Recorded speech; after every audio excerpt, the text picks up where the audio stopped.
Kasi matapang ka lang naman. Mayor Sebastian Duterte ng Davao hinamon si PNP Chief Nicolas Torre ng suntukan dahil matapang lang daw ito dahil nasa posisyon. Kasi matapang ka lang naman, we have the position pero kung suntukan tayo, aram ko makaya bita. At nang makarating ito kay PNP Chief Nicolas Torre, tinanggap naman ito ang hamon ng Davao Mayor pero sabi ni PNP Chief Torre ito ay isang charity boxing match para maka-raise silang dalawa ng pondo ni Mayor Baste. Dahil nangangailangan ngayon ng tulong ang sambayanan tapos gaganapin ito sa Araneta Coliseum at 12 rounds ito. Well, charity boxing match. This coming, kung para mabilis, this coming Sunday sa Araneta, 12 rounds. Pwede. 12 rounds sa sundukan para maganda. At Sana wag matuloy ito at pag-usapan na lang nilang dalawa kung ano ang problema.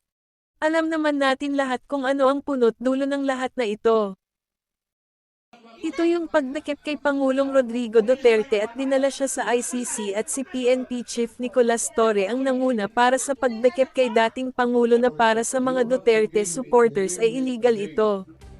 Pero para naman kay PNP Chief Torre ay ginagawa niya lang ang kanyang tungkulin. Dahil dito nagkawatak-watik na ang matibay na samahan noon ng Duterte at Marcos.